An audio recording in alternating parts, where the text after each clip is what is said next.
I've been researching the stones coming out of Mexico for over 5 years, just a drop in the bucket compared to some people. However, my passion to get the truth has been something that has taken over my life for the last 5 years. I've spent most days focused on this, researching this, trying to understand what exactly we're seeing and is it real, you know.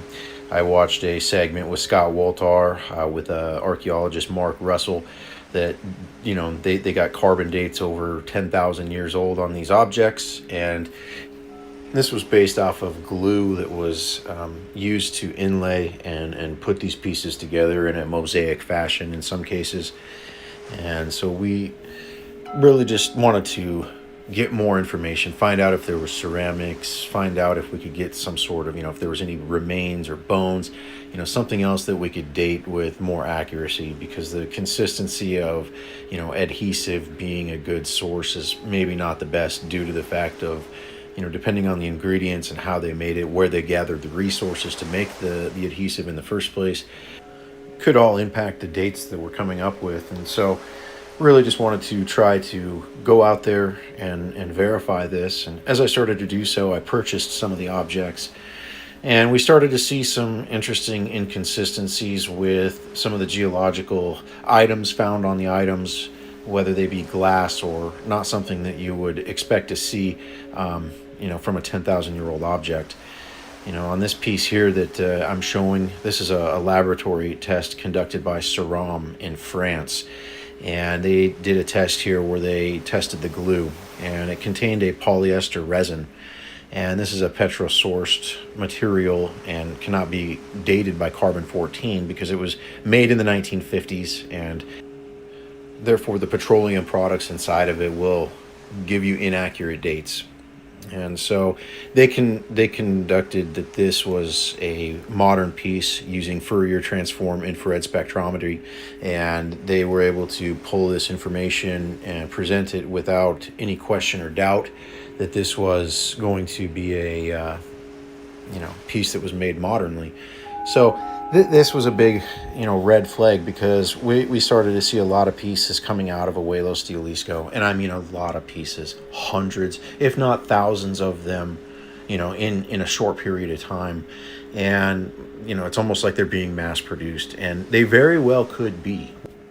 From this point out in the video, all that I'm going to be showing are pieces that are questionable, pieces that we couldn't get dig videos for, pieces where the sellers would not be able to provide any documentation beyond that I have this piece for sale. And so all these pieces could be authentic, they could be not. We don't know for sure. However, these are the ones that lead us to believe that there could be more in that terms of mass production. And as you can see, just one after another of the same style with different drawings on them. And you know, we do see some of this in terms of vetted digs, but as far as this type of stone, these type of pieces with this type of drawings, none of them have ever been provided evidence or substantiated clause that would state that they were authentic pieces. And, you know, a lot of these pieces can't be carbon dated, and if they can, it's an expensive test, you know, to get these things verified with that type of with spectroscopy, to see if the glue is even something that can be tested properly. And then also, you know, surface examination, looking for erosion, different sorts of things in the symmetry, the carving lines, doing scanning electron microscope. I mean, real science needs to study these, because, you know, it's something we've gotten inconsistent results from. You know, you can see on this piece here that either came out of Guerrero or Tula Hidalgo. It's got, you know, something on the cross, you know, religious thing, but it was an alien, or what looks to be what we know as an alien, you know, different sorts of astronauts and things. And I do believe, just like the one in Turkey that's, you know, thousands of years old, that some of these pieces could be genuine. This one could be genuine. I can't say for sure. You know, some of these pieces like this as well, it's just too hard to make the assumption with confidence. And however, you know, to continue to buy these pieces or to continue to promote these on my page and say that these are genuine and that I've done research on these pieces, I don't post them. You may have noticed this, other sellers or other people who, you know, do this sort of work, they do post this. And in the past, some of it I did post because it was before I had the proper research to say, hey, this may actually be fake. You know, there's parts of this that I know in my heart, and I know with scientific proof that are genuine.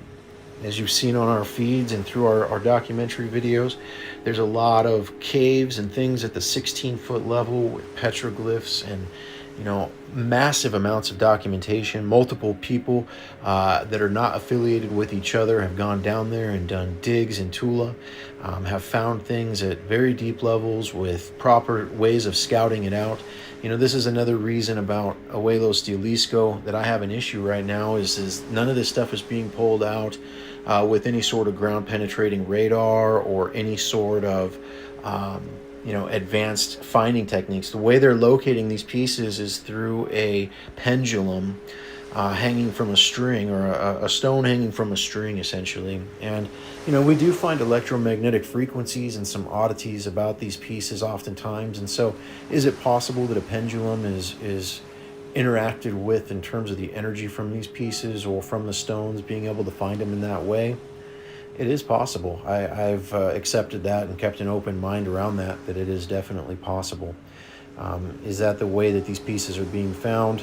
I'm not sure. I know that I've talked to a lot of people who have done excavations down there, and there's a variety of ways that people go about this. And this is in Tula and Abuelos. And there are people in Tula who do use pendulums as well. We found pieces in Abuelos and Tula that depict people using pendulums, which is interesting as well. One of those pieces is a very, very, very heavy, large chessboard that was found in the river, and something that I've documented and believe to be 100% genuine. And for that reason, I mean, that's showing these pendulums. I definitely, like I said, keep an open mind on this. And so, however, in Tula, when they use ground penetrating radar and they document this from the start to the finish with scientific tools, I can get on board with that a lot better than I can get on board with just someone walking out in the desert with a pendulum and lifting up, you know, 4 to 7 centimeters of dirt and finding pieces. It is possible. We've definitely got a lot of people who have gone down there independently and came back with the conclusion of this. And so that's really a good sign that, you know, there's obviously real pieces. But when you have real things and there's real money revolving around them, you also get fakes, just like Rolex, just like Louis Vuitton. Anytime you have something of quality, you're going to get people knocking it off. This chair here, for instance, I think is a very high likely that it is a knockoff of one of these thrones that were found. I do think that there's a good chance it's at least one or two of these thrones, or some of them are authentic. They're quite the pieces. This one here, the type of iconography and the style of carvings on this, I've never seen come out of the ground. And so for that reason, I can't say, yeah, this is consistent with the type of carvings that we see on the pieces that are vetted or that are documented coming out of the ground or deep from, you know, 16-foot caves and so on. The pieces and styles from these caves and from these vetted digs are very consistent with a very large number of pieces from Tula Hidalgo.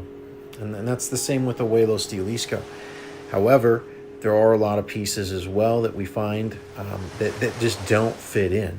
You know, this next piece here is a Sphinx-looking guy, and alien Sphinx, and it doesn't have any of the right, you know, things that we would see in terms.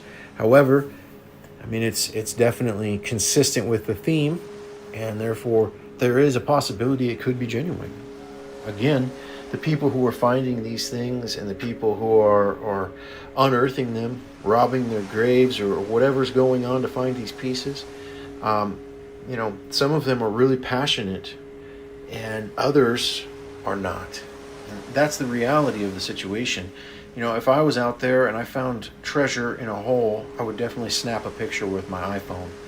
And that's something that I would encourage all the people who are out there documenting this history or finding these pieces should do.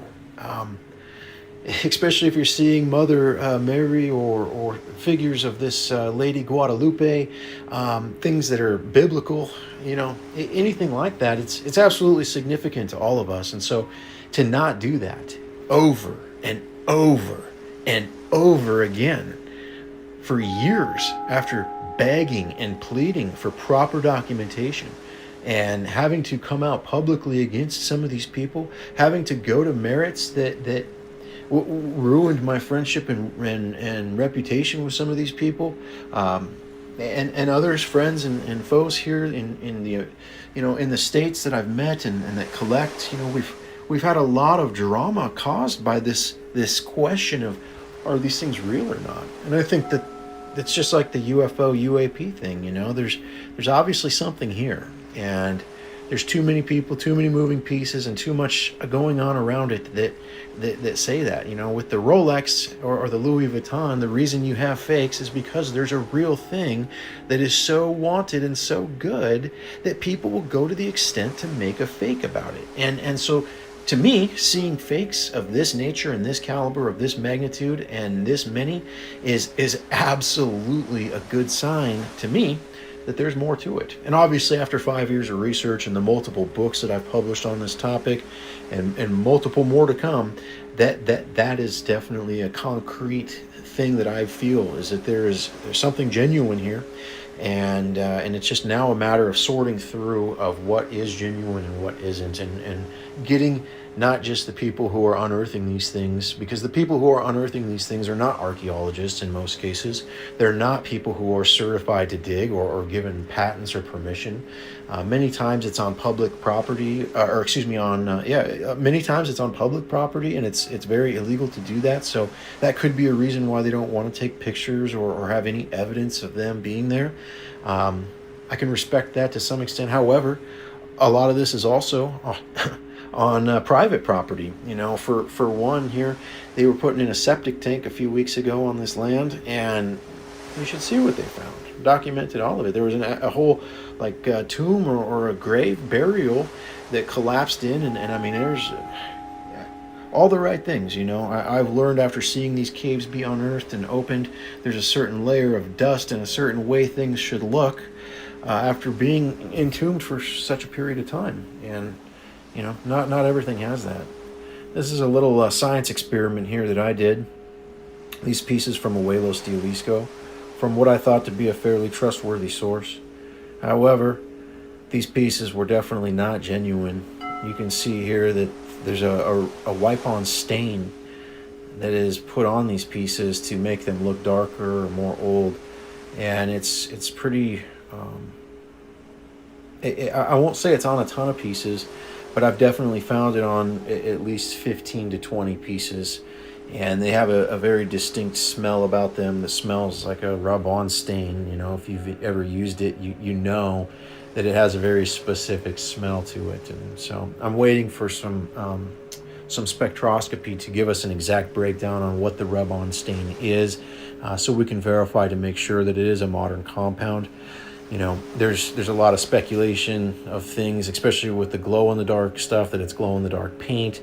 We're also going to be analyzing that and getting a specific detail of multiple pieces too, because we found it in multiple varieties, and we know on some of the pieces that we've determined are not real.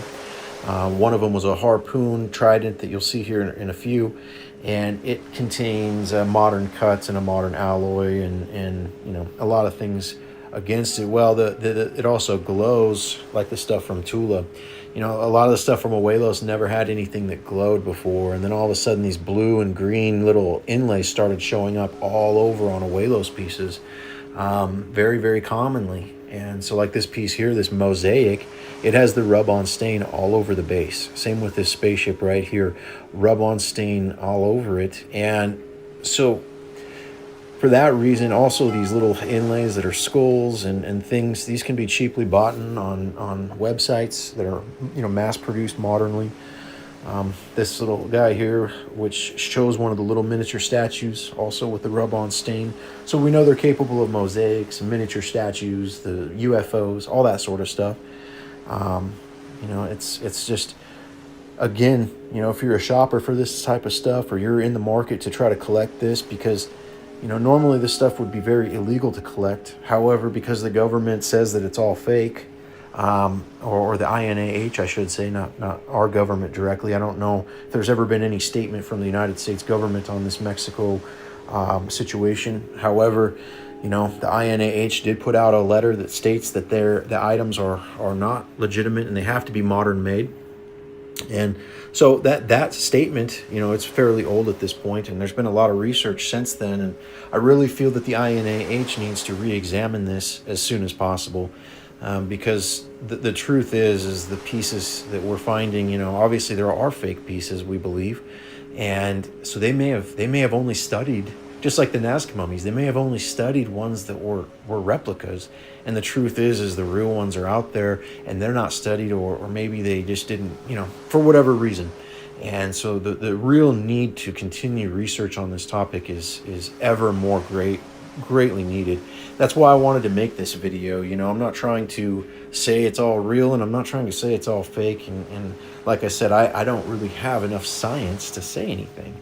But as you can see in some of these glass specimens, pictures from the workshop, items that have, not straight and crooked designs, items that were completely copied from another that we find multiple instances or series of, and much poorer quality.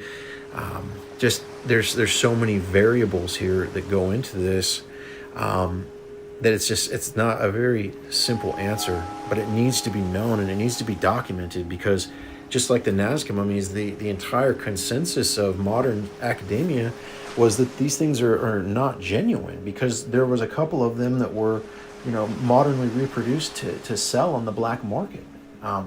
The truth is, though, is now with the DNA tests and spectroscopy and all the x-rays and things that they've done, it's fairly hard to argue. I mean, they have cuticles and fingernails and thumbprints and it's eyelashes, the stuff that goes a lot further than initially was reported on. And in fact, they just had a press conference here in Peru, as well as in the United States, regarding this topic of disclosure and regarding the Nazca mummies and UFOs and flying things and stuff that's depicted on these stones. And what I noticed is the biggest question is if Congress isn't able to get this knowledge from the government, and the government knows about this on the executive branch, then, they're putting people's lives at risk in the military and different places. And for what reason was the biggest question that kept coming up. For what reason is this being hidden, or is this not being disclosed? It seems very simple, and it seems like we have a lot of the stuff laid out in front of us of what we're dealing with. However, there's no real chewing of the gum. And I truly believe that this technology, and one of the chair people at the Congress said this at the hearing today in America, that there could be a possibility that knowing of this knowledge could allow other countries to know of it, and if we don't understand it and have our wraps on it and we can't explain it, it could give them the opportunity to try to figure it out as well.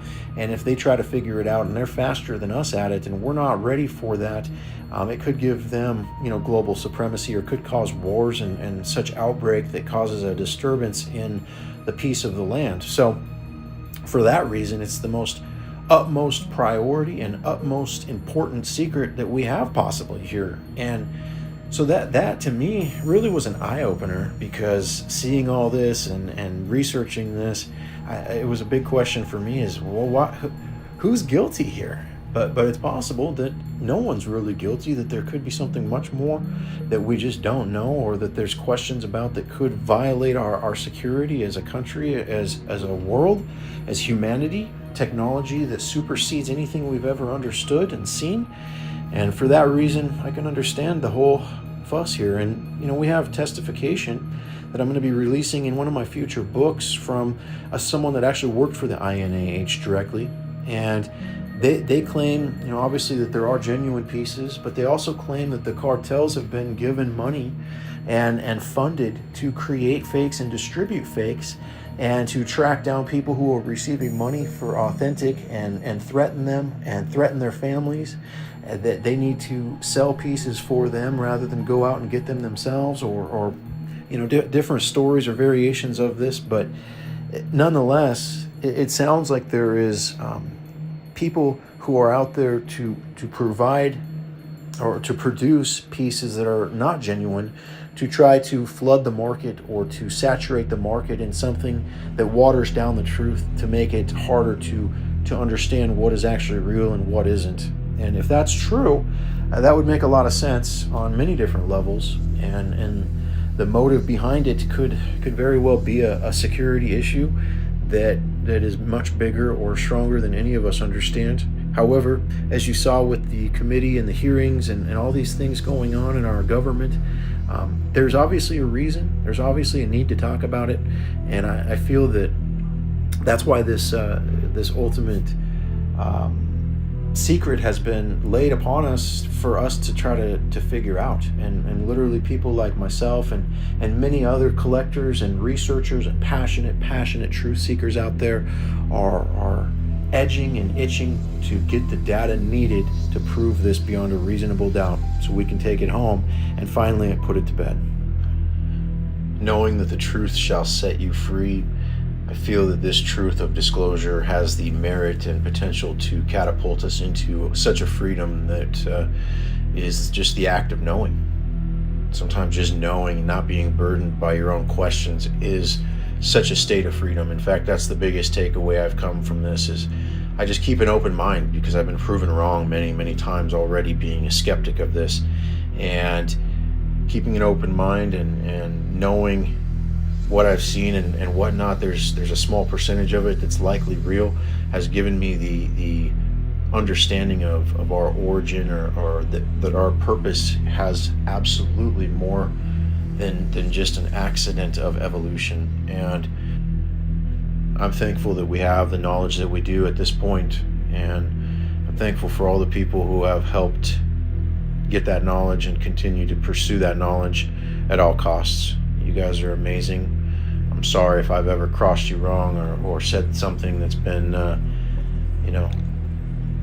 not what you wanted to hear. It's a deep passion that runs through all of us, and I know that all of this is happening for a reason, and the roads that are coming clear show that. And so I just, like I say, thank you for being you and doing what you've done to get us here.